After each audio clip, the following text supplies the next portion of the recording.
Hello and welcome back to Cast Me to Hell with me, Robbie. And me, Seb. That was the unusual change round this time. I got you. I got you. It's a Valentine's Day special, so yeah. I thought I'd kick things off this. Robbie's this on top today, apparently. I am. I'm on top. You've just thrown off every listener. All of our listeners used to me being the soothing voice of their welcoming, and you've just fucked their brain. I know. I went for the jugular today, and I have a question for you, Seb. What do you get? This isn't a Joker thing of what do you get when you cross a mentally ill loner with a society that hates him. But what do you get when you cross Sex and the City with I Know What You Did Last Summer? You get today's film, Valentine 2001.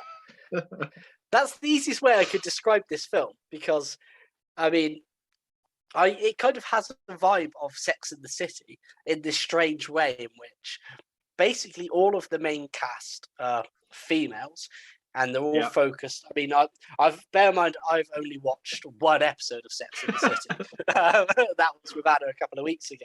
And I was going to say, I've watched all of Sex and the City, and I would say, I'm sure some people would take offense of you saying that that if it's females, it has to be Sex and the City. No, I know, but more what I mean is it's about four central women characters who are mostly concerned with the kind of dating and sex life, because that's a lot of the conversation around these women. But then we also get a whodunit slasher in there, and this is one of the, I think when this film came out in 2001, I remember catching it kind of late night shortly after it had been out, maybe only a few years later. And it is a very of its time, early 2000s slasher. But I think it's very underrated in a lot of ways as well.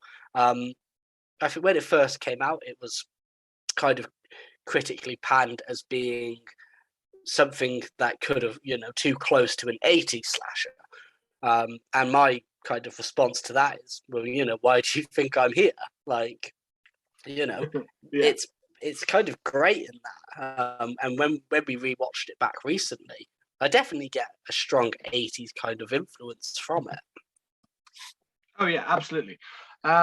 I mean, I honestly, going into this, I had not watched this since, literally since I was a kid. So this brought back memories for me because it was literally, we've mentioned before about like when you used to go down to the video store and you used to pick out like films and stuff like that. And this was one of those films where I'd go to the video store and I picked out this film. And obviously the other thing is kind of like you, I guess, because you rented this off of Amazon Prime, and I believe you watched it more than once because you wanted to make the most out of. I did. The fact you paid for it to rent it. I was off work ill, so watch it twice. Why not? Yeah, and I that was me back in. I was probably like, I don't know, way younger than I should have been watching a horror film. I don't know, 10 years old or so. Yeah. But, I wanted to borrow this film and I watched it, and I remember if I had that on the video I would just watch them again and again. I would watch, like, I remember I had like Scream 3. I remember renting that and just literally, I watched it like we had 7 days of the film, and I was literally there like watching it probably every day, like watching Scream 3 again and again. And I think I did the same with this one. I remember, I think what I also used to do is I used to have like, I'd watch it, and then I'd ask if my friends wanted to come over and watch it, and we'd watch it again, and then I'd watch it probably with my family as well. So it would be watched so many times. So this properly brought back memories. And I remember in my head thinking that I enjoyed it when I was younger, but I wasn't sure because, I mean, I've been burned a few times by films that I've come back revisited of this kind of style and been like, that was tame. That was boring. That was really dull in comparison. Like that was a poor Scream ripoff, because let's be honest, this is that era of Scream ripoff. Well, it's an 80s slasher, but it's building on the hype that had come from Scream's like big, and this was like obviously a good 5 years later than the first Scream, but it was kind of building from that hype, and you can see that in some of the whodunit parts of this story. Yeah, I mean, that's the one thing about the one amazing thing that Scream did about a lot of these slashers is it brought in this element of whodunit. I know we had some of those previously with films like Prom Night and My Bloody Valentine, which we did last year for Valentine's Day. So go check that out. But it kind of has this whodunit kind of running through it. And I know that Valentine is kind of loosely based on a novel of the same name by Tom Savage, but it was directed by Jamie Blanks, who also did. I think he did the first Urban Legends. So he did, yeah. I mean, yeah, he was about when this wave of whodunit slashers were then. He kind of earned his teeth working in that. I don't know if that's the same. Earned his teeth or cut his teeth. Well, Jamie Blanks is quite interesting, because you mentioned before I Know What You Did Last Summer, and he is quite interesting because he actually he made a video, like a trailer that he created himself to the producers of I Know What You Did Last Summer. But not necessarily. It was to the studio that had the rights for I Know What You Did Last Summer, but he didn't know necessarily if a film was being made yet. And he actually sent them a videotape of a trailer he'd made based on the book because there's a book. Again, that was also based on a book. That's when they kind of said that this is great and this is fantastic, but sadly we've already got a director. We're actually already making I Know What You Did Last Summer. He's like an Australian director. He didn't know this, but he was he'd never made a feature film before that, and he had very little experience, but he'd impressed them so much with this trailer that they gave him Urban Legend. They decided, this is so impressive, we think you could pull off a good. And Urban Legend is also another one that I think's at times a little bit underrated. It's more successful than Valentine, but it's almost on the fringe of the conversations when people are talking about the great slashers of the 90s. People will straight away go to Scream and I Know What You Did Last Summer, but then you'll get the cult favorites such as Urban Legends, and Valentine kind of does fit in with one of those, I would think. Absolutely. I mean, going back to what we were saying when we were watching it when we were young, I remember I probably only watched this a couple of times when it was on late night TV and that kind of stuff. I remember films they would come out and then maybe 18 months later they would get a run on late night TV. And I probably caught it then, still being about 12, maybe 13. And there was a lot of this that still stuck in my head. Because it was so well done and so kind of cool at the time that a lot of this stuck in my head. I got characters switched over at points, but the ending always stuck with me because it was one that I loved. And certain deaths always stuck with me. And there was one moment in particular, which we'll talk about later when we get to it, that has always stuck with me. But I think I actually came up with this month's schedule for episodes, didn't I? Because you've been extremely busy. Normally, you're the one who does that. So if people enjoy our content, it's mainly because Seb's curating it. But this month, I was like, let's do this. And then I remembered, well, we've got Valentine's Day coming up. Why don't we do Valentine? It's a film that I've wanted to see for a long time. So let's do it, but actually look at it, kind of go through there. And there's a lot in this film that I completely forgot about, but it's so well done. I mean, do you want to say anything more about what you were saying before we jump into it? Well, I mean, as you kind of mentioned, anyway, but I completely agree that this is, like, to me, like, it's easy to look at this film and maybe look at the cast and stuff like that and go, oh, these are just all mid-2000s TV stars or or actors who's maybe flamed out a little bit over time, not really that big anymore. And you can look at it and go, that's probably a trash horror movie. Yeah. Well, I mean, let's go through the casting. We've got Denise Richards as Paige Prescott, who, if I remember correctly at the time, everybody had a crush on her in Starship Troopers, and then she did Wild Things. Was that with Neve Campbell? She did that with Neve Campbell, Neve Campbell, and then obviously when she was the Bond girl, everybody had a crush on her as well.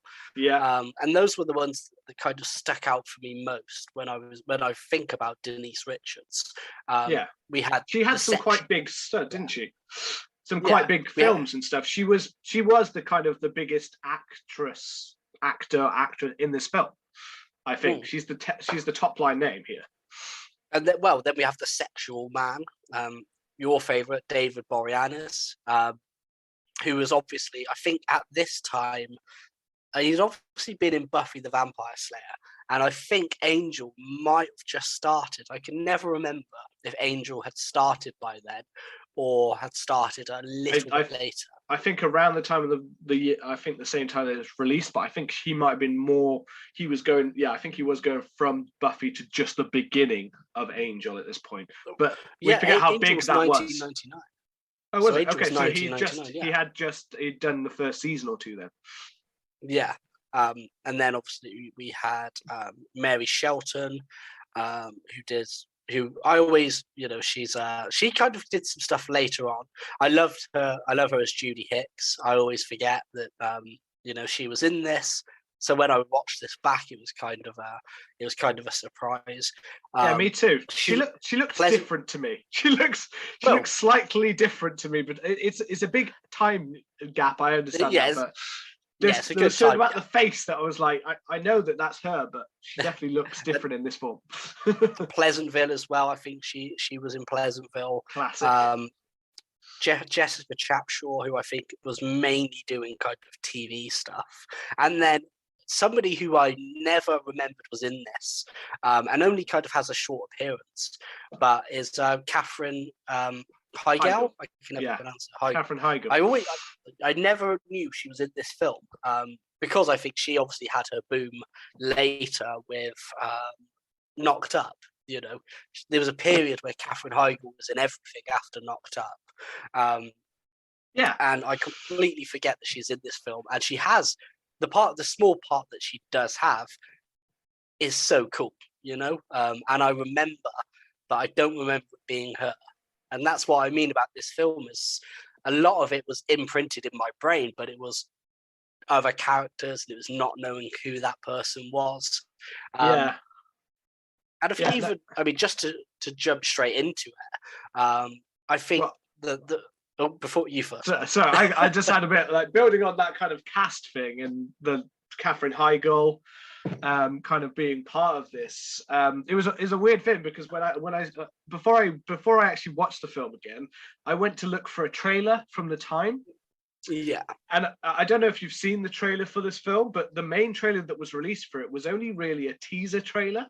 So it's a really odd one. It's an odd trailer where you've got a woman lying on like a sunny day kind of on the grass. And she's saying the whole, I love you not, loves me not kind of thing. And then all it is like she's there and then you just kind of see a hand and she screams and it just comes up with Valentine. And it's such a short little like tease that you could almost be like, I don't know what the fuck this film is. You don't know. And I think because the film was made in about July 2000, and then so it didn't finish until September, so it only had a short post-production period of marketing time before its release on Valentine's Day in 2001. So some of its production and box office, like this film, although it did okay for box office. I had the numbers in front of me a second ago and I've lost them.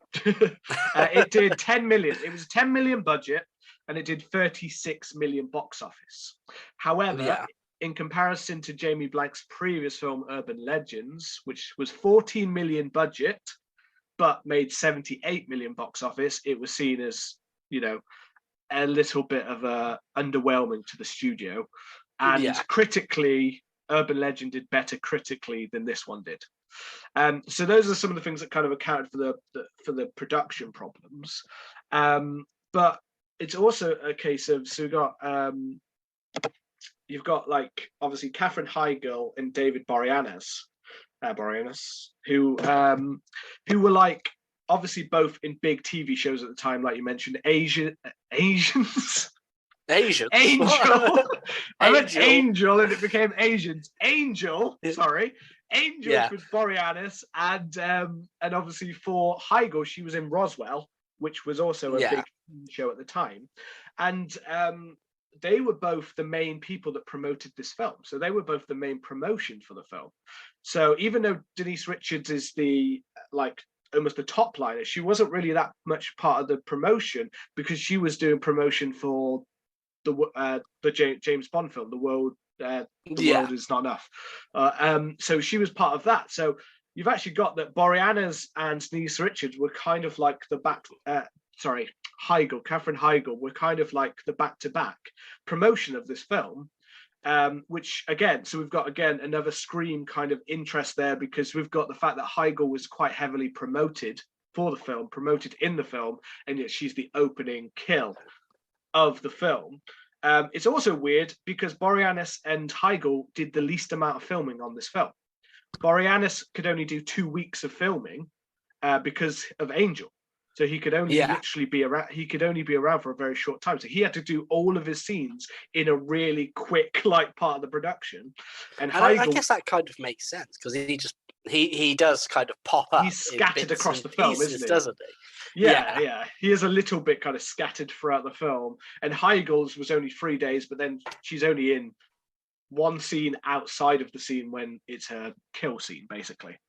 I just thought it was interesting the box office and the way it was kind of handled in that way, but it also kind of made me think of this link of we've had all of these horror whodunits, because all the ones we named, I Know What You Did Last Summer, Valentine, Scream, and Urban Legends were all whodunit horrors kind of thing. They were all part of that, whereas each of those kind of took an approach where they were kind of trying to be a bit more against the rules, and these are the rules of urban legends, and these are the rules of horror films, and the I Know What You Did Last Summer was a bit more of the basis of the book, whereas Valentine, I think obviously, as we've said, the critics didn't really like the fact that it was going it does go a bit more towards a kind of 80s, especially twist at the end.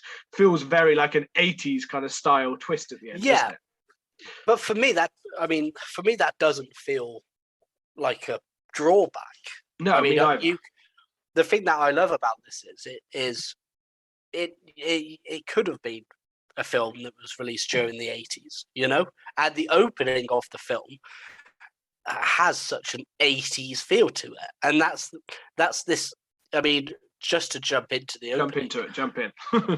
we open up with being introduced to the characters, and we see Jeremy Milton, who's he's buck tooth. I think he's got a weird bruise or rash on his head, hasn't he?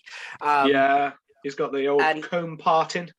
The old comb parting, and he's asking each of our kind of girls to have a dance, and they're all horrible to him basically because he's the loser. I think Kate is the only one that isn't. Kate says, maybe later. Maybe later. And maybe later. The others more joke about him and take the piss out of him. But the cool thing is, so we for instance, when we get to young Paige, for instance, it says do you want to have a dance? And then Paige is like, I'd rather be boiled alive, I think she says. We then get we get the school book, which has the picture of the young Paige, but it also has Denise Richards as Paige Prescott, and it kind of it works both as a credit sequence and as an opening to the film, and it has that great 80s feeling to it, where it's almost like instead of opening up with a kill or opening up with something like that, it just opens up with why, it opens up with the past, how the past trauma is going to come back to kind of get them. Yeah, and I really love. I mean, this is a film. This is a film that was done a lot in the 80s. You know, where you've got the whole, you're using a theme to go around a horror, like Halloween's an obvious one, but you had like happy, you know, like happy birthday, like to you, things like that. There were lots of different horror films like Prom Night, and they were all around a specific point in people's life, or a holiday, you know, things like that, like the, you know, what's the Christmas one I'm blanking? The Black Christmas and Christmas, and the Silent other Night, Deadly Night. Silent, you know what I mean? Yeah. So that's what's kind of making us a bit nostalgic. That it has that kind of, but I think that's what's fun about this film, is it plays into those little things that they've thought about the holiday, they've thought about the killer based on the holiday, and the opening is all about a Valentine's Day dance. And we get this weird character, and then we get you were going through the characters. We get Dorothy, who we go to last. And Dorothy is, I mean, it's that whole thing of she's the fat one. You know, she's a bit of a loser as well. She has friends, but because she's, you know, the fat one, nobody's dancing with her or anything. So she ends up making out with Jeremy under the bleachers, which classic. Is apparently an American classic. You know, we don't have bleachers, do we? The only thing we had was those shitty like wooden benches. You know. Yeah. Whenever I think of bleachers, all I can think of now is the faculty. When they're running under and they're closing in on them and they're trying to trap the. Oh, I just think of the bleachers and always just think, oh shit, what if that bleacher closed on you right now? Yeah. Splat goes Dorothy. Yeah. So, and then obviously some like bullies come up and they're like, did he force himself on you, or make fun of him? And Dorothy's like, she does him dirty. She does him dirty. Yeah. You know, one of the kids is one of the bullies is the kid out of Final Destination 2 that gets blown up at the end. That gets blown up on the barbecue. I just noticed him straight away. I was like, you get blown up in. I didn't notice that. Yeah, he's one of the bullies. It's really cool. And then they, you know, they strip him naked, which is something that I like kids seem to do. Although it seems like looking back at it seems mental, but kids just strip him naked, throw him out in front of everybody, and then obviously we get the link there with the Cupid mask, which is a really cool kind of look for a slasher. Is this because I think they call him the Cherub, don't they? He's the Cherub, yeah. Is referred to as the rest of it. Is that little Cherub mask that we see at the dance, and then we get an instant time jump. And this is where I mean the Sex and the City vibes kind of come in. We get Jason. The speed dating and that comes after. But Jason first. Yeah. Jason's so fucking weird. On a date, Jason's so fucking weird. Jason on a date with, you know, Katherine Heigl, and he's like talking about how men and women are kind of like primed to pick out what's best for them, and he's just such a scumbag. Well, he talks in third person, doesn't he? He does. It's like me saying Seb is enjoying this conversation with Robbie. Seb thinks that Robbie is enjoying this conversation too. And it's kind of so it's just so well done. And then he's got a piece of like lettuce in his mouth. Then, you know, he basically wants to, like, you know, take her back and lay some pipe, but she's not down for it. And the bit I love is that he's like, all right, well, then go. And then as soon as he leaves, like, he just turns around and looks at another woman because Jason likes what he sees. And it's just like, that. It kept reminding me of Pamela Voorhees saying, like, Mummy's here, Jason. Mummy's here, Jason. Like, every time he said Jason, I was just in my head hearing like Pamela Voorhees, like he was a little Jason boy.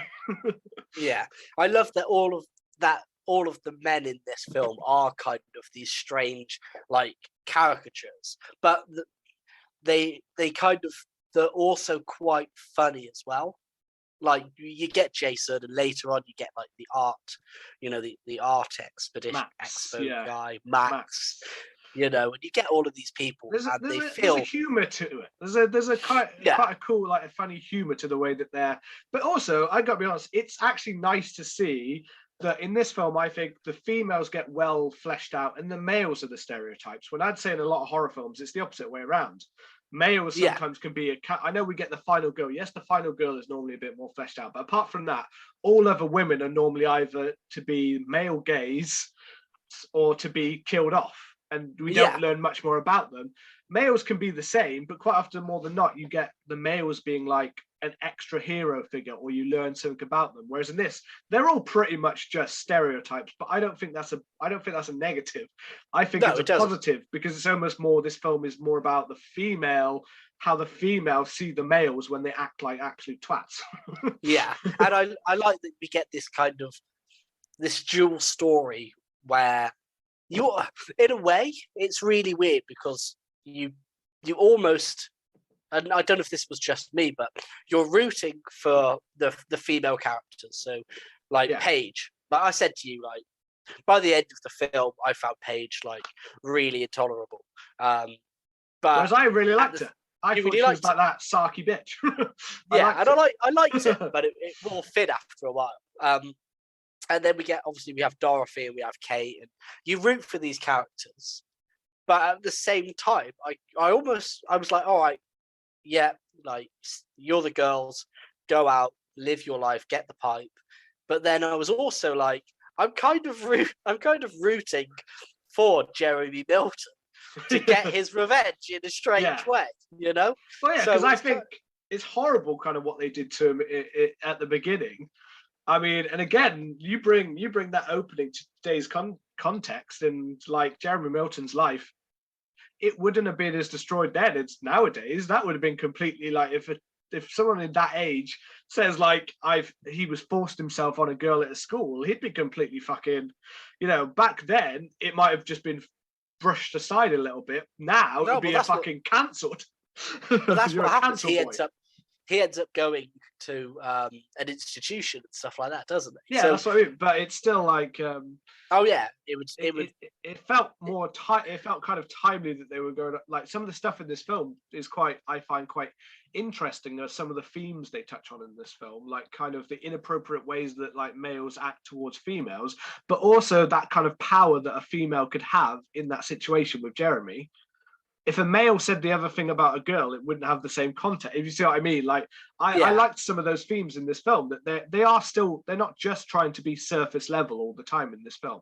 They do have films that aren't just about death. They're about like slight moments of like, yeah, this is an actual problem for women, and things like that. It's like after the date with Jason, when Katherine Heigl goes to the morgue. I forgot all of this apart from her death, and I was like, oh shit, Katherine Heigl's in this film. She's not going to die yet. And then 5 minutes later she was dead. But the whole scene I'd basically forgotten. So she has the corpse that she's about to perform an autopsy on, I'm guessing. And then she goes out, she sees her colleague, and she gets the Valentine's Day card, which I think that one is roses are red, violets are blue. The only dental records to identify you. Is that the one? No. I've written down all of them, so I've got. Which one is it? It's my love grows for you as you bleed from your neck. That's the one. My love grows for you as you bleed from your neck. That was the first one. It was quite straightforward, the first one. Oh yeah, it was. But it's awesome that. But it's got. I love it because it's got an image on it. This is one part. I love the card parts of this film. I almost wish a couple more characters got an extra couple of cards. But it's got like a Jack the Ripper Victorian style image, and as she moves it, the throat kind of gets cut. So I really loved that aspect of the opening, that it kind of properly like freaks her out. And but then I completely forgot the bit where she then goes back to perform the autopsy, and as she's about to cut in, we see it inhale, and I was like, "What the fuck?" I completely forgot. And then obviously she goes back, and we see that the actual dead body is hidden in the cupboard, and then when she turns around, the killer is gone, and the whole chase in that moment is really cool. We get this kind of semi Halloweenish kind of kind of track. I find it's quite piano heavy. But it felt very well. Again, this was another like a Halloween, or again for me, Scream, like Marco Beltrami's soundtrack from Scream. I felt it sounded very similar to that kind of soundtrack to me. It was very close. Yeah, but it was, it's a really strong moment, and the imagery of him, chasing her through the morgue, and then her getting into the body bags. That was something that I'd always remembered, that scene of getting into the body bags. And he's stabbing them, and then it's just such a cool. It's a very cool as you mentioned before about the Halloween, like the music. Though I kind of put down that this was it felt very much like original Michael Myers kind of slow, calculated killer. Now I'm not saying he's like that throughout the whole film, but in this opening one, he feels very much like a Michael stalking her through the whole thing. He's not in a rush.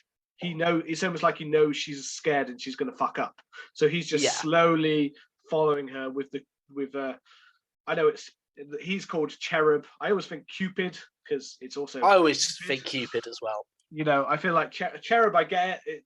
Apparently that's meant to be the name, but I feel like Cupid is a kind of works better in my head. Same. But it's well done opening. It's quite suspenseful. Heigl, I think, in that opening scene sells herself so well with Jason that you're kind of like, she's so strong with Jason in that moment that you could have believed that she was going to be your main girl for this film. Yeah, definitely. So I think that's what also works for the twist that she's not. Yeah, I think it does work well.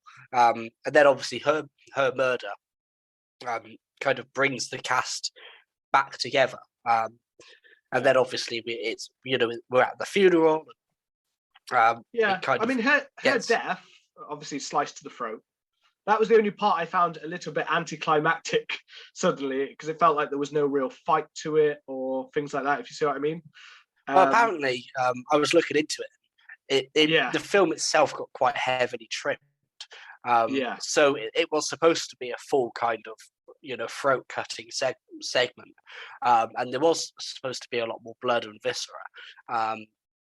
But obviously, I've got I went and watched. It's on. You can see them on YouTube. The untampered version. There's not a lot more to it, but as a little behind the scenes kind of thing, you're right. It was studio tampering. They basically, the studio wanted it to be a little bit more mainstream, so they edited down some of the violence and gore in the film. As I said, you can see the uncut versions on YouTube. But the opening death just shows more of Shelley's. It's like it pauses a bit longer on her throat being slit and bleeding out. And there's a little bit more of her trying to push back against it, which I kind of felt it just needed a little bit more, because she just seems to suddenly be like, I'm done now. She's done quite a good job to survive, and now she's like, oh shit, it's over. And I'll come back later, but when we get to a few other deaths, there's a few other ones where I'll tell you about the uncut version that I saw. Yeah, awesome. So I mean, I might have to check them out, because I haven't tried to find them. Have a little look. None of them are hugely different though.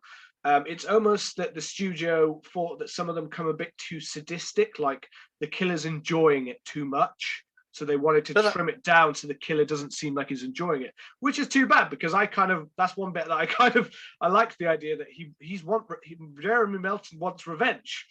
You know? So he's thought about this for a very long time. So he's going to want to savor the moments. Yeah, so it kind of would have made more sense if that had been left in. And then, obviously, we have that's it, Kate. We have the funeral, don't we? And that's where it's then established Kate and Mr. David Borianis, the sexual man, are in a relationship, and we then get his history of kind of alcoholism as well, which I think is kind of it's a nice touch to the character, especially when we find out later on. I'm trying to think if that's also when we get the creepy detective, don't we?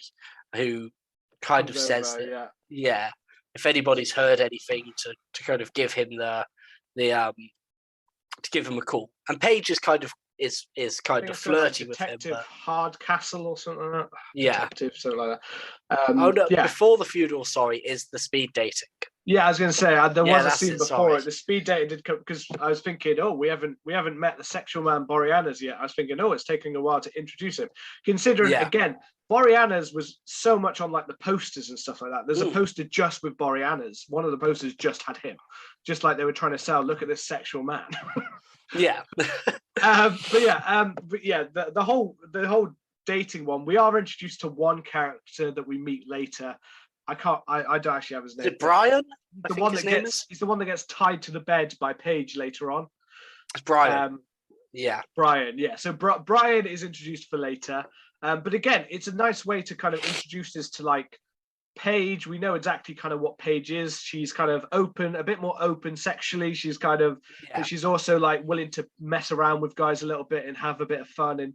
But she also doesn't take any shit from it. Whereas Kate is very much hung up on her ex. Yeah, or her on and off relationship with. Yeah, Mr. she doesn't really Borianis. want to move on from Mr. Borianis quite yet. I'm sure many ladies never want to move on from Mr. Borianis. No, because I think we get that's because it's when they leave that they get called about the funeral, don't they? Or they get called to be alerted about Shelley's death. Then obviously we have the funeral. And then isn't it that we then follow Heather, and then Heather gets her Valentine's card, and hers is roses are red, violets are blue. They're only dead to records to identify you, which I think is again I love these cards and I love these things because they're just so creepy and you and then I love the thing I love about Dorothy's character is we get her stepmom as well, who's like younger than her, and her dad is just, and I find that scene is just so funny, and that's where also I mean a bit about the kind of the Sex and the City kind of way in which that comes in is she's like, they have this kind of bitch fight, and it's like it's just this another element to this film which I think is kind of I can see why it's a cult film because it does have loads of these elements to it that a usual slasher film might not kind of have. And I don't think, apart from this scene where we get, Dorothy bickering with, I can't even find the woman's name, but we find her bickering with her stepmom. I don't think we see her stepmom and her dad again, but it's nice little touch. I thought they were both set up for the mum and the stepmom and the dad probably getting off later on. I thought it was because normally half the time you introduce a character, especially a character that one of the characters has a bit of friction with, and normally you're finding them dead later on. One thing I do like is Dorothy could have been played as the bitchy rich girl. So I mean, she could have been one note, but this scene actually gives us a little bit more of a little bit more to Dorothy because we know that she's kind of she's like, she's well off, but she's also basically forgotten and left out by her family in a way. She's she's like second class in her house. She's second class. She might not be outside of the house, but in the house she is. And it's also, I mean, it opens up to some of her vulnerabilities. Kind of because Dorothy herself is, I guess, because it's played up that she's the fat one at the start and she's not with anybody. So it plays up. We know more to her character, which is nice because she so easily could have just been the one that we're just rooting to get killed any minute. Which is, we're introduced to Campbell in this scene as well. Yeah, who is her partner, who doesn't seem to really want to be her partner. Well, he's a con man, isn't he? He's a scamming. He's a scamming. He's a scamming, and he has an ex, Ruthie, and she's more of that basically rich bitch.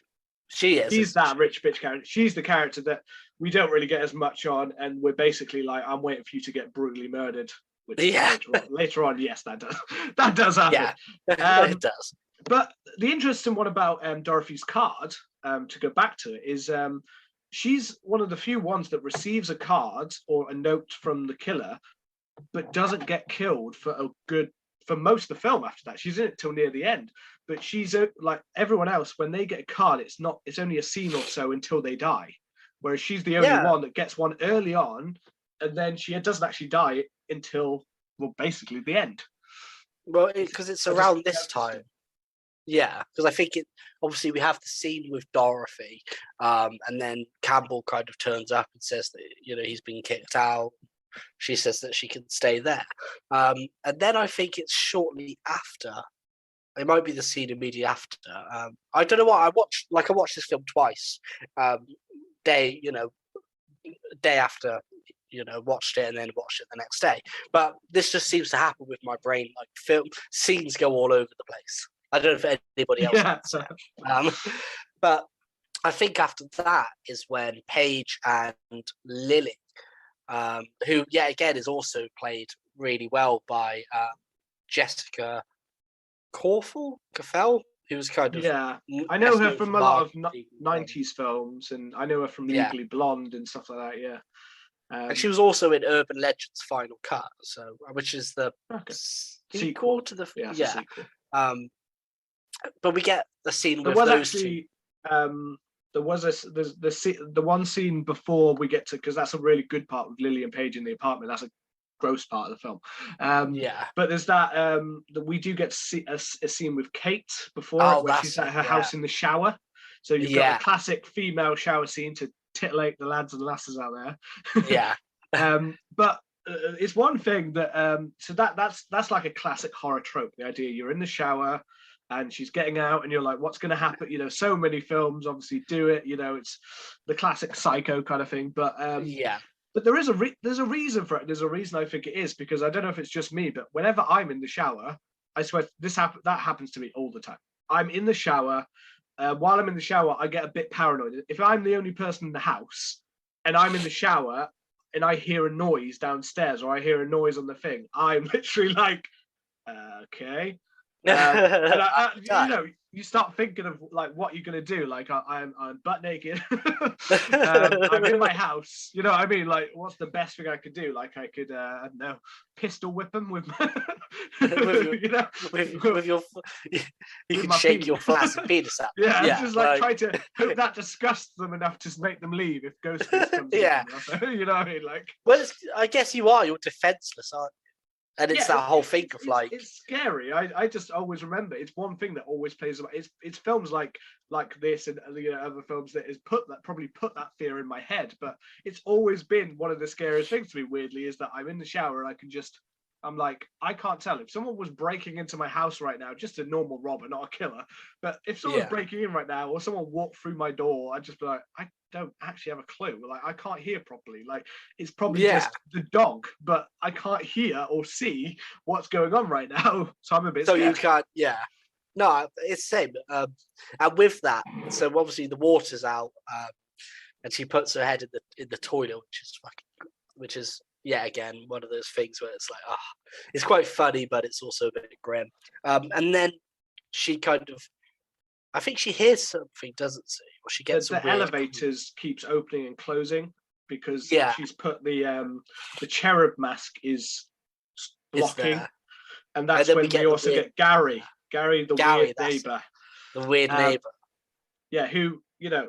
who likes. Yeah, again, we've also got a weird thing again of this film where a weird guy likes to repeat a name several times. He keeps repeating the same names over and over again, and that's it. I just noticed that. I was like, what is this weird thing with men liking to repeat a name like they're in control of something? Also in this film, well, he speaks in rhyme, doesn't he? It's like, there's some weird. Let's go on a date, Kate. These weird bit part males in this film are kind of very odd. I think Borianis is the only one that seems like a fairly like realistic male. The rest of them are all like weird little characters. The rest of them are all scumbags or liars or villains, or weird. Just to say, but no, it's great. Boreanaz is actually called Adam in the film, but I just always think Boreanaz. He's Adam, and we were actually told that he has past anger and drinking problems in the film. Yeah. So. But then we get the third package. The third package, as you were mentioning before, Paige and Lily. And this Valentine's one is card the one, free. this is the one that always stuck with me.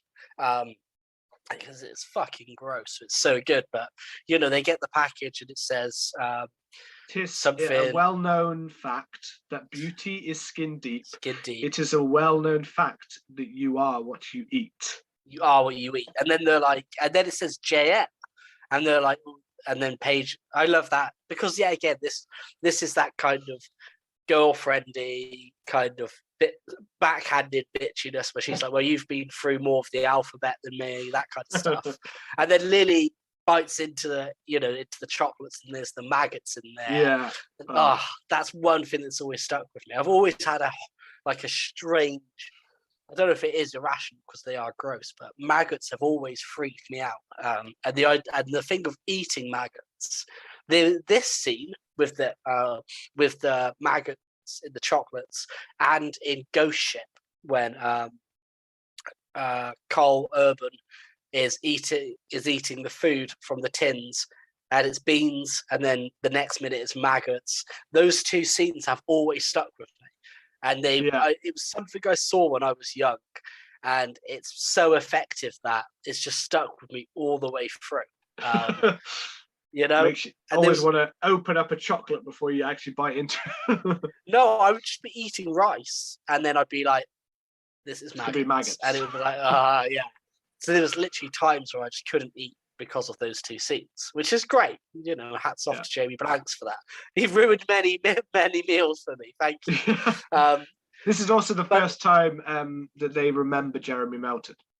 Yeah, Lily brings him up, and that's what is awesome. Again, it's the callback to the start of the film, and it's that whole thing of like paying for the mistakes of your past, but then at the same time you were kids, and in their eyes, because they don't know that Dorothy said that he'd attacked her when he hadn't, so they don't know that, and it's this kind of idea of, to them, Jeremy Melton was a nutter and they didn't do anything wrong. So it's this idea that it's first struck on, isn't it? I think Paige says that they were so horrible to that kid, kind of thing. I think she does reference the fact she does obviously feel some guilt for what she did, whereas Lily doesn't even really remember him. No. She is a bit glossed over. He doesn't really ask her properly though in the opening and stuff. He kind of just glosses past over it very quickly, kind of thing. Out of the other ones where he's seems a little bit more keen. But we get, so this is so we've had Detective Hardcastle, because at the funeral he said that Jason had not been fine. So we've got a bunch of red herrings and a bunch of possible males, because it seems quite obvious that it is a male if it's meant to be Jeremy Melton. Obviously, seems like it, unless they're going to pull a sleepaway camp twist on us where it's maybe so we're getting this roster of strange men. We get Max, who we meet at the art exhibition, who he's probably the douchey. Like Jason, he's weird and he's douchey, but Max is probably the douchiest of all of the characters. Yeah, he's such a prick, and and that's what I mean. But he's also quite funny at the same time, because he's just such this New York artist fucking douchebag, and it's he has the whole. He makes out of Lily, and then his I don't know, his assistant, that's the one. His assistant just stands there watching and just slowly and doing her top and stuff, and it's like he just assumes that it's like he's told her in advance, come, we'll definitely get to have a threesome. And she really looks like Eva Longoria before. I can see what you mean. So I was thinking, are we going to see some titty?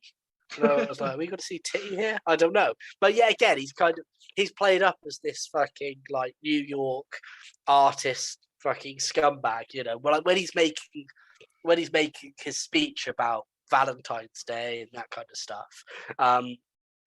And Paige and the girls are talking. He kind of, he shushes them, and he thinks that he's so in control. He's played up to be such an asshole, and I got to give props to Johnny Whitworth, because he's played up as so unlikable, which is great. And this whole scene was another kind of scene that stuck with me, because at this moment we get introduced to Ruthie, and that Campbell is potentially a con man and has been ripping women and people off.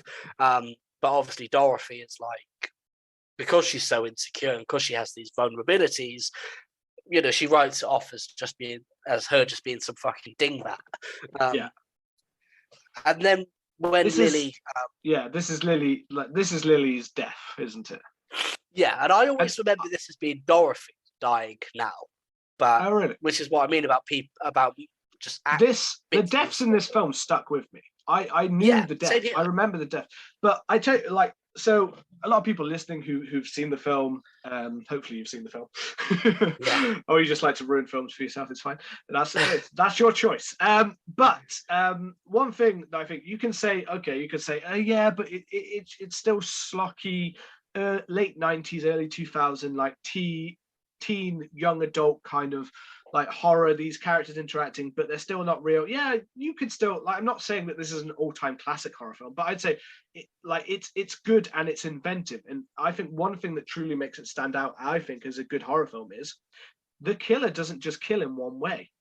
Every death has been thought out, and it's inventive and it's different, as well as still playing into the theme of the Valentine, Cupid, Cherub kind of thing. And what I really love about this is, one, there's such a cool setup with the like a freaky setting as all the lights start to kind of flicker in and out in the art exhibition. Yeah, and you're trapped in this maze. Yeah, so they've done such a good, like, they've separated the men and the women to separate parts, so we can't be certain of who would have been where, apart from we know where Max is. Max is the only one, like, we kind of know is not necessarily around. And then we get this, I just love it, Cupid's arrows, basically. Cupid's arrows. Cool, isn't it? And it's a nice change up. Arrows. Yeah, it is. And this one is one that always stuck with me as well, even though I thought it was Dorothy that died. It's just because that's, I haven't watched it for so many years. But the kill stuck with me, because it's so cool. It's just quite out of the blue. You expect her to get stabbed or you expect something like that, but she gets shot with an arrow, and then another one, and then she falls off the. She gets shot. I think 3 times. One, she gets 2 to the stomach and 1 to the heart at the end, I think. And it's so cool. And then she goes down into the trash, and it's kind of like, not only is it a cool kill, but it's got a bit of like a funny irony to it, that like these women treated Jeremy Milton like trash, and that's how he views them, and now she's in the trash. And trash. It's like, and she's not actually, they don't actually discover her. They don't know what happened to her. Also, what was weirdly running through my head is this was like 2001 was like the year for getting arrowed down, because it's the same year that Sean Bean's Boromir was getting arrowed down in Lord of the Rings. It was, and he had 3 arrows as well. He did, yeah. It was a weird 3 arrows as well.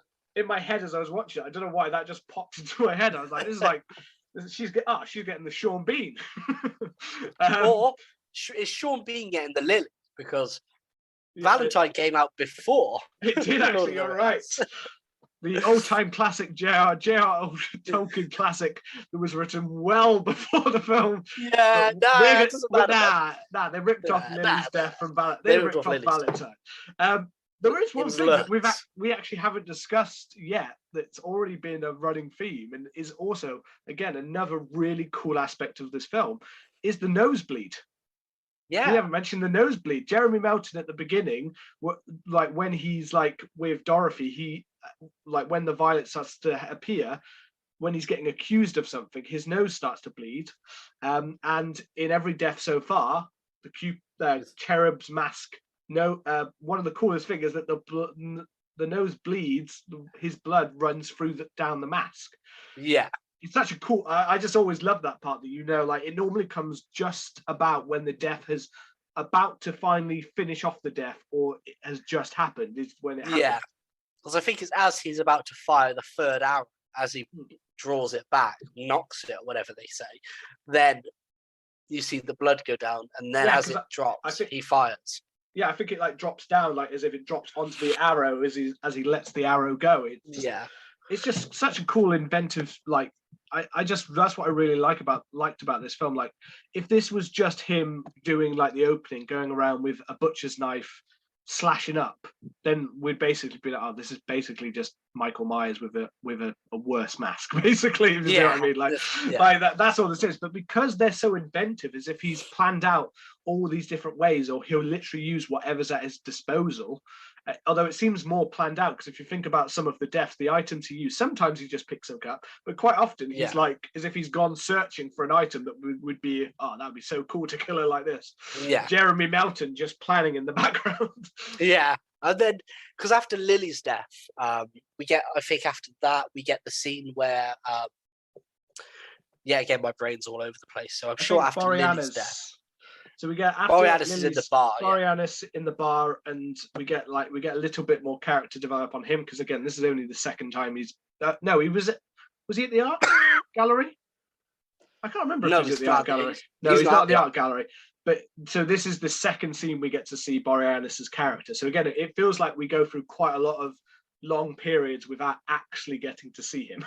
But it doesn't feel. But for me, it doesn't feel displaced, because because it's established that his relationship with Kate is on and off, and that they're trying to work things out. So it's not like you expect him to be in every scene. Maybe I don't know whether intentionally they plan to have more of David Boreanaz, but like you said, with scheduling, they couldn't do it. I'm not sure, but it worked. I think it works out really well that he kind of pops up just after something's happened, you know? Yeah. I mean, I feel like, because we're not like, we're going through the film and stuff like that, but I feel like I don't want to leave this till the very end, because I feel like I've got to mention that for me, the only aspect of it, I love the way that all the things happen at the end of the film, and we'll discuss how that happens at the end. Yeah. But Borianis was always clearly in my mind the killer in this film.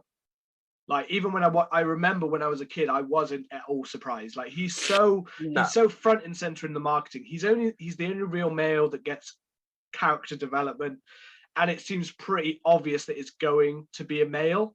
So I was just so certain that it was going to be Borianis.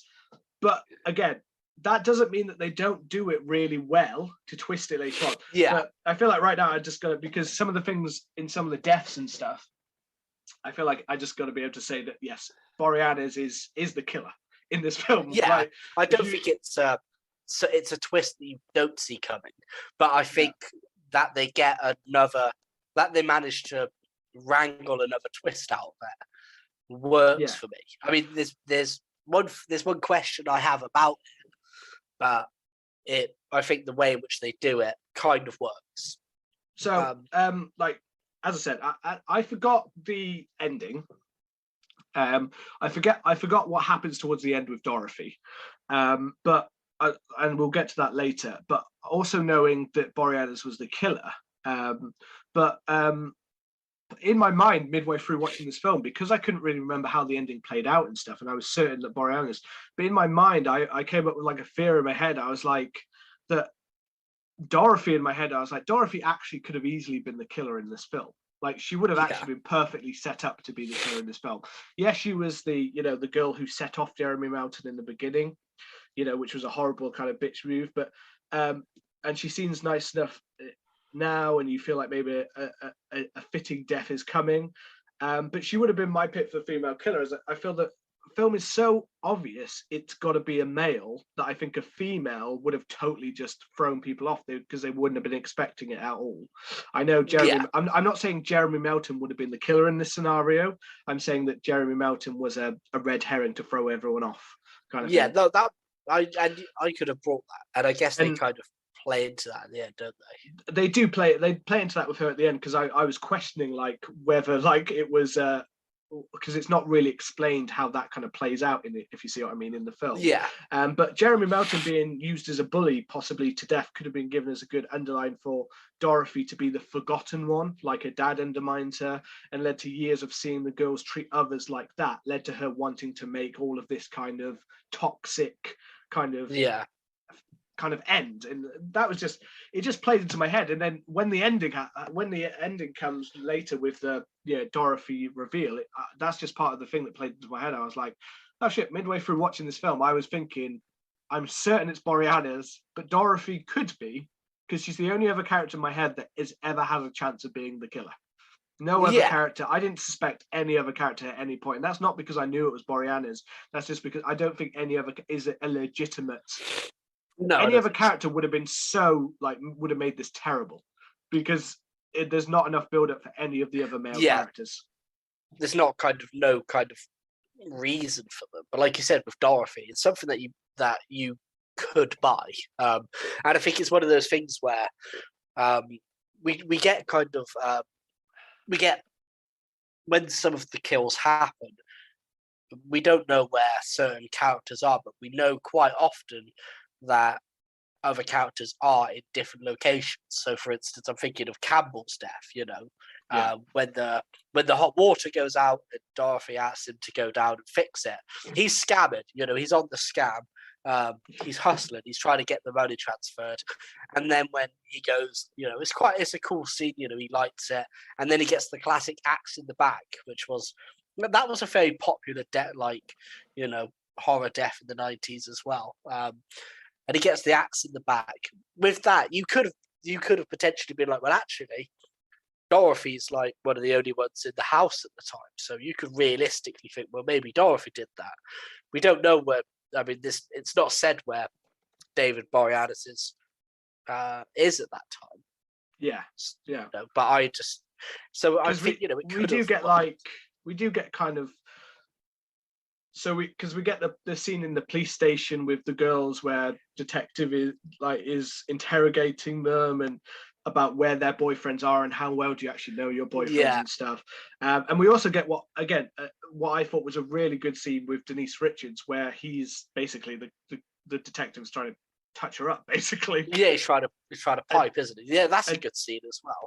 That's one that I thought was quite good, of that kind of toxic masculinity being very relevant, that someone in that position was kind of, doing a Harvey Weinstein. Definitely. But at the same time, they also try to throw off Borianis as the killer by knowing the backstory. So she knows his backstory and saying he's at places when someone just died. But we get.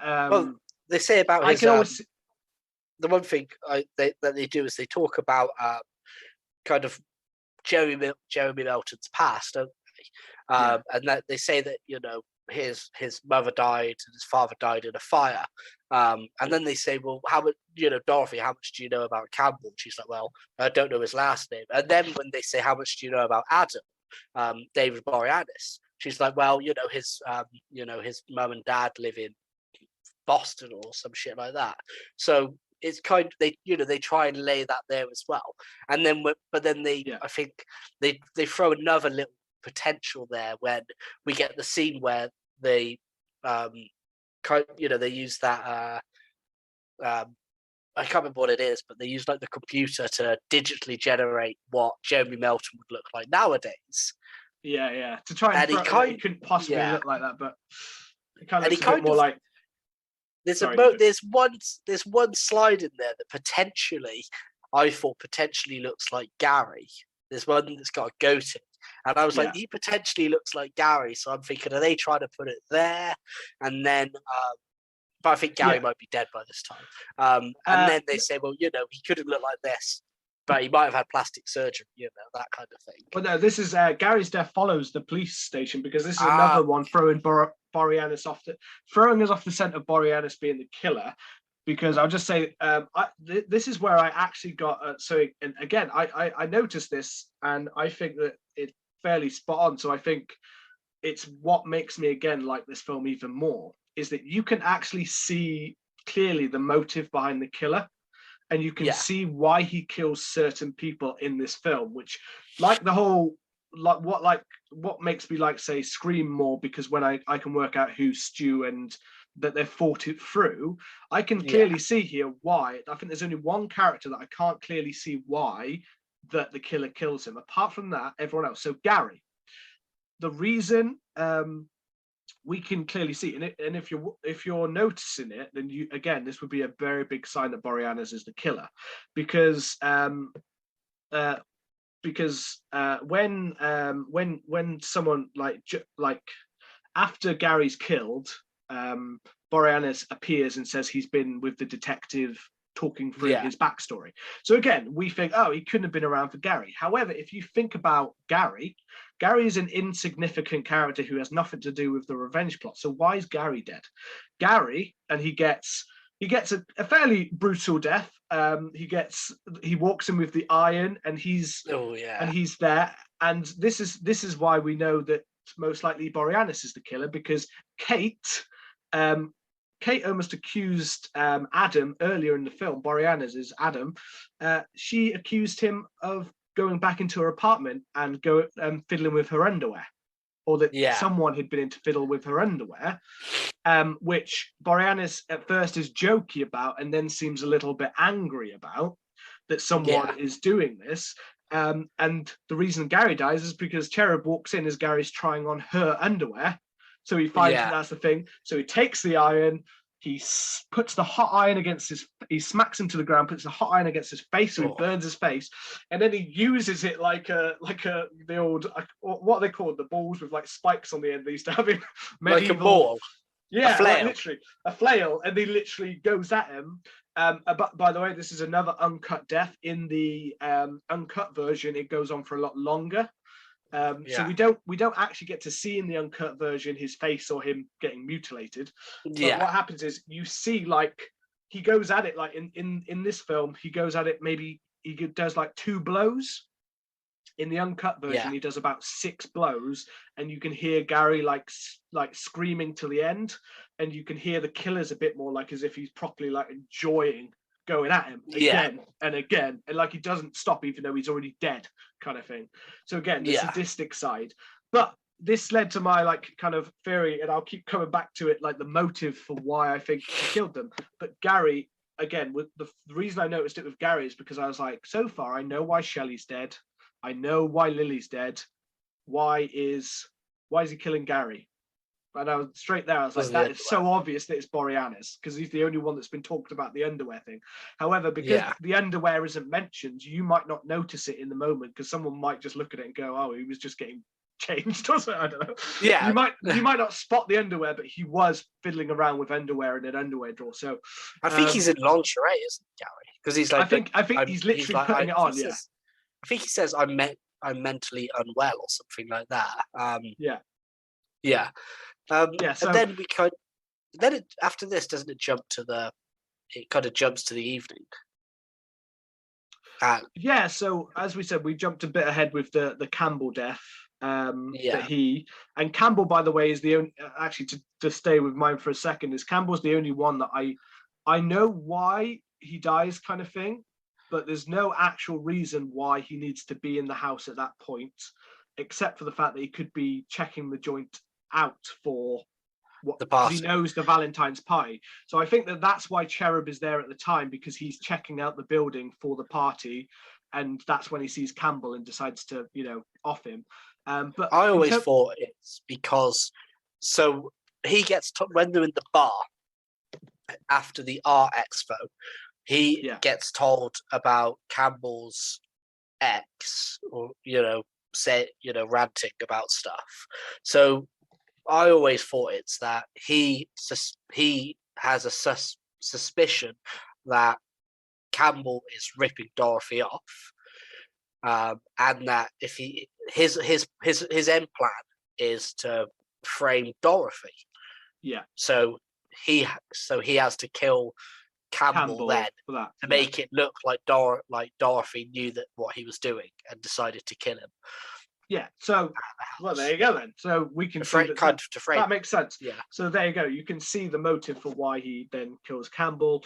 Originally, it was why he's in the house at that point, but literally, as I just said off the top of my head, I realized, oh yeah, he's probably checking out the joint so he knows for later where to go, what room to get through, where he can hide and stuff like that, because that comes back later in a really cool way as well. As just sort of a little side note with Campbell as well, I'm fairly certain, even though he's a con man, I'm fairly certain also that Campbell is gay. because one, I know he doesn't want to get up with Dorothy, and there's a scene where he can't get up with Dorothy and things like that. But that's not the reason. The scene we see him at the art exposition, he's stood like really standing and staring at like a nude male art piece. So I kind of put those things together. So I'm just going for a theory that Campbell might be gay. Throw that theory out there, man. I didn't notice that. I just assumed that he wasn't into Dorothy at all, which is why he couldn't. Well, yeah, that's it as well. It was the art scene mixed with that. I was like, oh, there's just something about him that just seems to be a little bit, And so he gives but then he's still a red herring for a moment because obviously he did give her a cupid charm necklace. Yeah. But then that's because she gave him a watch, isn't it? So he's kind of like, oh, got to do something. But it's stolen anyway. So we've got so this is where we pretty much go to the party. It's the and we get another kind of red herring here when Paige kind of says that she's been playing phone tag with or phone tennis, whatever, with Brian from the earlier parts. So you kind of get, has Paige been in contact with Brian this whole time? That kind of stuff. I love that. That's when he shows up. Yeah, I love that scene because they're talking and they're clearly flirting. And this dude's like, "I've come to a party. I'm gonna pipe." And then he goes upstairs. He's like, "I've got something to show you upstairs." And then he just pulls his trousers down. And Paige, I don't know if she feigns surprises in this is what we were doing, or if she's genuinely surprised. But I was like, Paige, like, you guys have been flirting. Why else is he going to take you upstairs? Like, what has he genuinely got to show you other than his penis? You know, we've established that most of the men in this film are scumbags, so he's just got a hag dong in front of you. Clearly, like, what did you expect? I like her reaction. She's not like surprised. She's just like, is that the surprise? Is that it? Like, is that all you're surprising me with? And then again, perfectly in character, she ties him up and then burns him with wax for his. Oh yeah.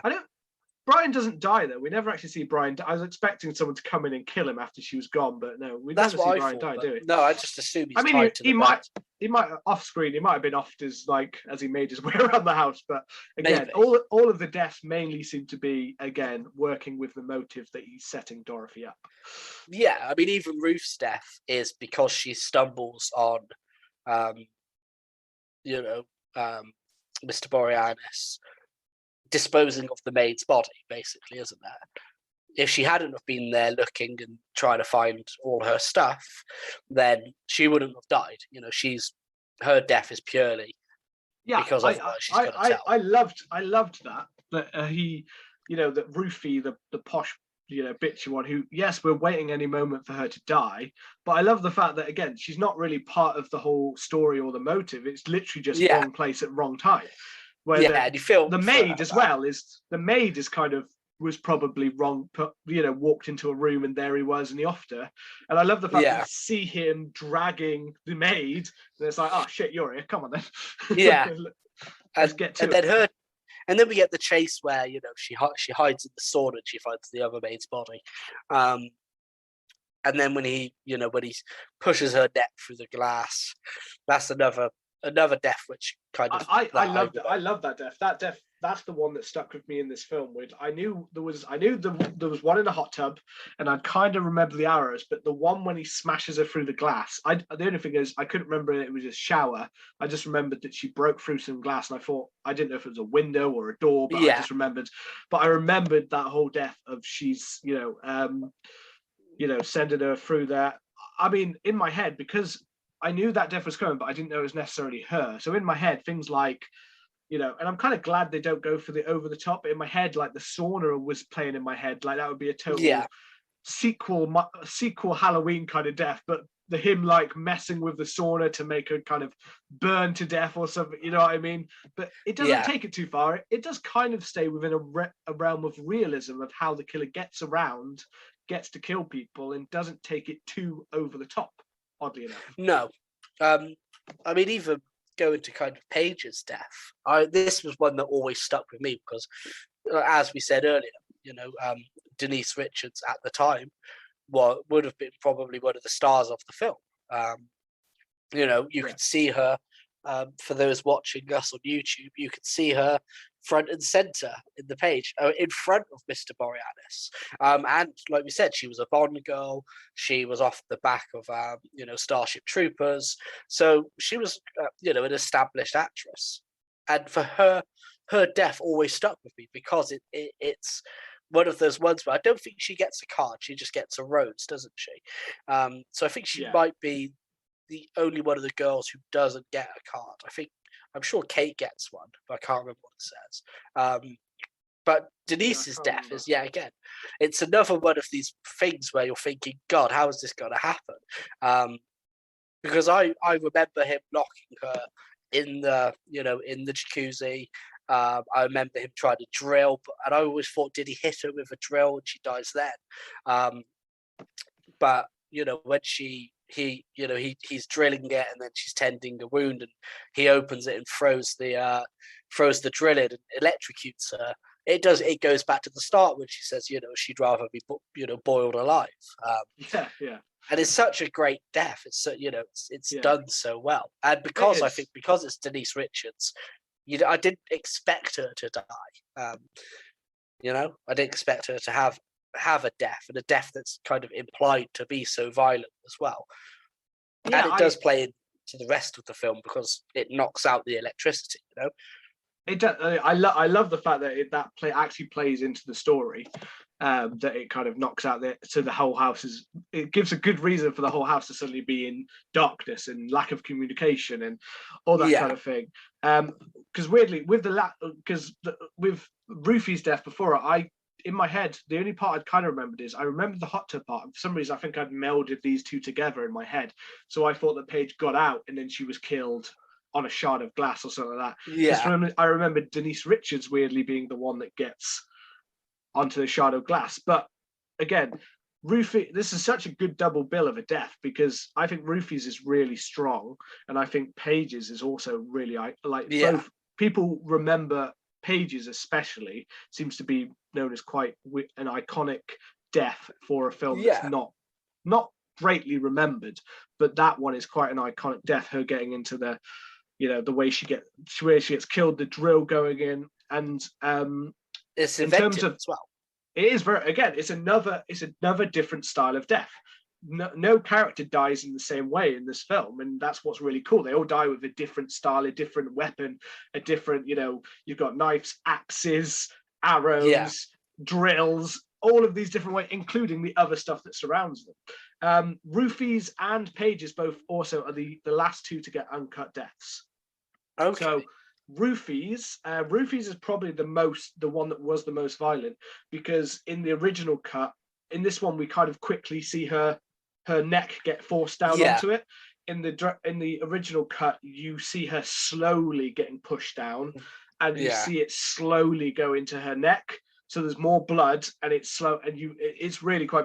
It's better. It's a better cut, and you also get to see all the blood start pouring out onto the ground. Later, you get a shot when Kate's running through the house. You do see all the blood on the ground from where Rufy died, when she starts seeing all the bodies as she's running around the house. But you get to see that actually the pool of blood start to form from her neck and stuff. So it's a really cool one. Paige's is the one apparently that is what caused the cuts, because in Paige's death, it's not different. It's still the drill, but he drills in way more times, and she's struggling under the water for a lot longer. And you kind of have part of the scene where he's drilling, and then he just kind of stands there and just watches her for a while, just watches her suffer while she's bleeding for a while out of her arm. So it's, again, the sadistic part of it, but he's enjoying it way too much. And a little behind the scenes with, so I read about Jamie Blanks, and he said that several people were injured on set of this film. Because mainly, he said, due to producers. So one of the producers apparently was getting so involved with it, and this is what caused the cuts and things to be changed in the films. And he blames some of it on the producer for this, because this producer insisted that his son was the one that gets to play Cherub. So the producer's son plays the killer in the film. It's not David Borianis, but it's some actor playing the role in there. And the scene where Ruthie, when she's first trying to escape, she hits him with a pool cue over the head. Yeah. And that pool cue, it was meant to be cut. And this is one of the producer's job to make sure that certain things are all in place, ready to go. And he didn't check. And so the pool cue wasn't cut. So it didn't break when it hit him. With full force, they smashed him in the head and literally like cracked his head open and caused a concussion for his son. And the other one was, and he kind of really blames it for this, for Paige's death. The Paige's death, basically the producer insisted that whoever is the stunt double for her getting thrown into the hot tub had to have the body of Denise Richards. So instead of getting an actual stunt woman, Jamie Blanks says that basically this producer spent several days of the production basically interviewing strippers who would have the body of Denise Richards, and he says he doesn't know what happened because he wasn't part of these rooms and in conversations, but he basically spent days doing strippers. So a stripper with no stunt, who wasn't a stunt woman of any kind, had no training, she was the one who was thrown into the hot tub, basically hired as a stripper, and when she was thrown in, her face hit one of the jets on the hot tub, and her face got slightly cut up on the. So part of her face was cut up on the jet of the hot tub. So all of that, all of that kind of mentioned. Apart from that, he said that Denise Richards, he said, was great, and she did all of her stunts, even though she gets a bad rep. He said that she was great. She literally said, like Denise Richards said, "I'm happy to do all of this. I'm happy to be put inside that hot tub. I'm happy to be closed in." She said she'd just been doing James Bond for 3 months, where she spent 3 days straight inside some kind of water tank. So she was like, "This doesn't bother me at all. I'll get on with it." So he was really like good about the cast, but he just said like the producers like at every step were just like fucking them, like constantly fucking things up. So they were delaying production and they had to cut things out of the film, and so it just sounds like a right pain in the ass. And then I mean, it would have been great to see. Sorry, what were you saying? It would have been great to see some of these extended kills, to be honest. And it's a shame because it doesn't seem like, it's got a cult status. And I think the film is a lot more fondly remembered now.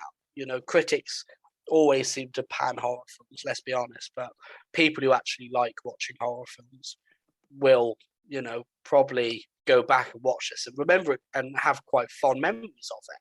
So, but it doesn't seem like it's going to get a re-release or an extended cut. So it's kind of a shame, really. Yeah, I mean, like I said, and the weird thing is that I gotta be honest, as I've mentioned, I've told you all the uncuts, and there's not a huge amount of difference. If you watch them on YouTube, it almost feels like there's not any difference. It's not until I went back and watched each scene side by side that I noticed the difference, really. Only Ruthie's was the only one I really noticed, a bit more of a violent death. The rest of them just seemed like seconds difference. So I can't say it's like a major loss to the film, but it also at the same time, it's like, then what was the point? It's not going to change. It doesn't change anything about the film. That's it, isn't it? We get the whole to build into the thing, and kind of I think 1 or 2 bits. There's not much to them. We get Dorothy and Kate who are fighting. They're getting into a fight over who the killer could be still. And then we get Kate who goes outside and she sees a phone on the side. I've been getting the name wrong. It's not Detective Hardcastle. It's Detective Bourne is the character's name. I was going to say Detective Hardcastle. The hell? Yeah, I don't know where Hardcastle came from. But Vaughn's head is in the pond, the fish pond. But it's also got the IOU note that Kate gave to Adam earlier in the film. And obviously, I think at this point, she's seen Adam drinking, hasn't she?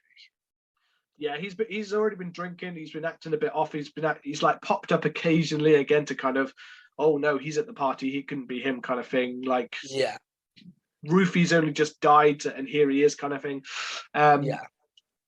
So we get those little things, but this is very much the part when we start to feel like the reveal is kind of coming, because they do that weird kind of strange slow dance, which is again. I thought this is when we saw his nosebleed. I thought this was the reveal scene, but it's not. No, I think what we see here is he says something. I can't remember the exact quote he says, but it is something about how long he's waited to dance with her or something. So we get, a little hint that he's Jeremy Melton, because he says, are we finally having this dance or something like that? And you're a bit like, oi, what's going on here? She gets thrown off and she nuts him, and then she legs it. And this is when we kind of get a chase. So we're already kind of suspicious.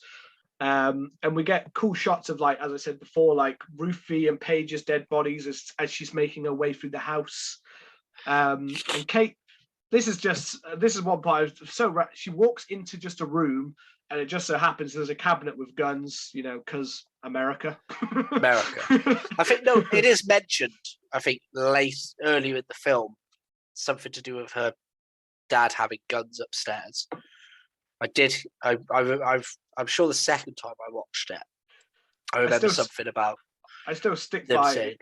It's such a weird, this is just such an American, like, there's a room with guns, a whole choice of guns for you, America. Yeah, it's America. So again, and this is where we mentioned earlier about the score. This is where it really started to me to sound like Marco Beltrami's Scream soundtrack score. It's very, it just plays in such a similar way. And, as one last thing, it is a little bit, a build-up of all these characters, and then you end, the finale ends on a party. It is very much that. It's got kind of that similar layout of that kind of Scream whodunit kind of style. And, we get, this is when Cherub reappears. Yeah, this is the main point of contention for me, I guess, is the Cherub reappears, and then kind of goes for Kate, and then they fall down the stairs, and then just as the kind of Cherub killer is kind of about to get up, Mr. David Borianis comes down the stairs and shoots him. Yeah. And then we're like, okay, you're safe. And then we get the reveal that Cherub killer is Dorothy. That's the it must be. And then obviously as kind of David Boreanaz is comforting Kate and says, people maybe have all this pent up anger. They have to do something with it, and kind of does it. Then his nose starts to bleed onto. Well, that's the final shot of the film, isn't it? That's the final shot. His nose bleeding. But you said about a point of contention. For me, it's the slightly confusing nature as to whether, I know the idea is that I now understand, yes, that it's meant to be that he was setting Dorothy up for what she'd done to him. I totally get that. But the problem is, at the same time, I feel like a general audience viewer would have seen this and been a bit confused as to whether it was, again, Scream style, whether this was two killers, where Dorothy was a killer and he's a killer. So we get it's a bit confused. I think it's a little bit confusing, because it's a bit like, why the hell is Dorothy in the costume? And that's my main thing, is why is Dorothy in the costume? If she'd been dead, as if, because when she comes out, there's no real, like, he's not there at that point in time. He's disappeared for a second. He hasn't caught up with Kate. So there was every possibility, when it comes out the door, that it was actually him behind who pushes Dorothy and Kate over the ledge, if you see what I mean. They could have played that that Dorothy's already dead. She was already dead the whole time, and when pushed, the problem is that she then goes to get up. So it's like I guess she could have been knocked out or something, but then getting thrown off the stairs is not going to help her wake up again. No. And it's a little bit hard to believe that she somehow ended up in that costume while she was still awake or alive, kind of thing. Yeah, that's my main thing. That's the point of contention for me, is because when I first watched it, I was, did the first rewatch to record this. I was like, oh, so was Dorothy in? Was Dorothy in it? Was Dorothy along with it all the time? And now, because I always remembered the end of the nosebleed and David Boreanaz being Jeremy Melton. And I was thinking, okay, so had they conducted this plan together to get revenge, and now he's blaming it on her? Is that what's happening? But we haven't had many clues towards that. So I was kind of like, so why is she in it? You know, so I mean, that's for me. It's just the main thing. It's kind of like, well, it's did the only he question put her left in there? there. Why is she? Yeah, it's the question that's left, I guess. And it's not. And a lot of online things just say that it was all a plan for, to frame Dorothy, so making her look like she's in the costume. Which, if that's the case, it's just the fact that it might work better if all you heard was a gunshot, and then when Kate came down the bottom of the stairs, there stood him and the dead body of the Cherub killer on the ground where he's already shot her, Yeah. Because then we know that Dorothy definitely 100% clearly you can tell, no, okay, Dorothy definitely isn't it. Like, we know at the end, he's lied and he swapped costumes and put it on her and he shot. But because of the way they play it out, it's just not very clear. Another thing that was a little bit unclear for me is also is just if Kate was ever really in danger. I don't know if she ever really was. No, I don't think.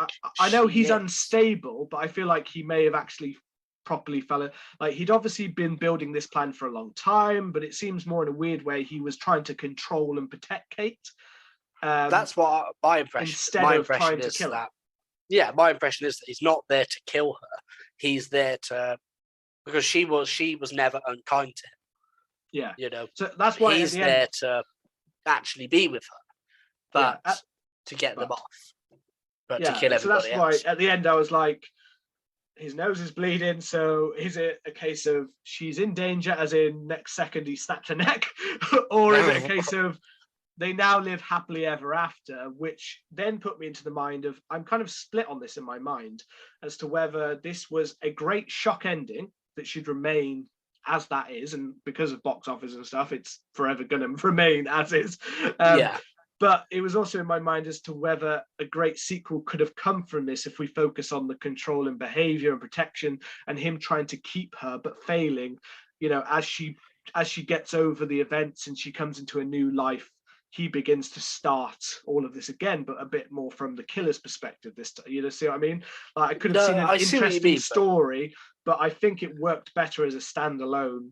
That's what I think. Ending. I think 80s shock ending. Yeah, I don't think it needed a sequel. I don't think there was ever planned. And I think the idea that in the strangest way possible, Jeremy Melton wins. The bad guy wins, He gets the girl. She thinks that he's a savior because she doesn't clock on about the nosebleeds or anything like that. Dorothy is the one who did the killing. Jeremy Melton wins. And I like that. I think it's a great closed off story. Yeah, so I like this. It's a closed off story. It doesn't need a sequel. Although, sorry, to side cut you a bit, in the same interview, Jamie Blanks did say that he had planned a sequel to Valentine 2. Okay. So, and Valentine 2 would have been Jeremy Melton now getting revenge on the bullies that did that to him. So the bullies would have so it would have been more of a male-centric film, the sequel. The boys, yeah. Possibly playing Kate into that, or I don't know whether it would have been revealed that Kate actually, they tried to make it work, but he's too much of a serial killer and he slit her throat. Yeah. Sorry, not slit her throat. He's already done that. He likes different ways of killing, so I don't know. Yeah. Threw her off a bridge. Yeah. I mean, it could have worked, maybe. But, I mean, like I said, I like that it's a closed story and that Jeremy Melton does win. It's not a film where I'm, some films you look at it and go, oh, I really wish they'd made that sequel. This isn't one of those films. And it's not because it's not a film I enjoy, it's because I think the ending works so well that sometimes you don't need a sequel. It's the same reason that I love all the Halloween sequels, but if we'd only ever got Halloween, that would have worked perfectly fine. You know what I mean? Yeah. So, but yeah, to build on that, I do think that I think if people haven't seen it, then you shouldn't have listened, but at the same time, you should go and see it because it's a really fun ride of a film. And I think it has some clever inventive parts that rise it above some other, let's say, Scream, whodunit slasher ripoff kind of films of the same era. No, I'm with you on that. I think it is an underrated slasher. I think the fact that it doesn't need a sequel and it's not one of those ones where it teased a sequel or anything like that, I think plays into its strength. It's got inventive kills, it's got a great cast, soundtrack's good, it has some really good set pieces. I just think overall it's a really strong kind of one, and I can see why it's gathered a cult status. And I guess, as always, if you what we'll do, I'll jump over to the social media lounge quickly. I keep forgetting about the social media lounge, don't I? Just because, as always, I like to kind of see what people are, what the general consensus on the films are. And I had a few back, and Epic Film Guys said that they saw it in the theaters on opening weekend, and they still watch it every year on Valentine's Day with the wife. British Murders said bloody great film, and Magnum Innominidium said the first time they watched it, they enjoyed it, and they thought The Death of the Eye was pretty solid. They said they're not sure how well it would hold up, and they get the feeling it would kind of be similar to a rewatch of Urban Legends. I kind of told them that I found it held up quite well. But as always, if you've enjoyed the show, come and let us know what you thought about Valentine on Twitter, Instagram, TikTok at CMDH Podcast. If you've enjoyed the show, then hit that subscribe button. And we will see you Friday the 18th for the new Texas Chainsaw Massacre. Hold tight and have a good Valentine's Day.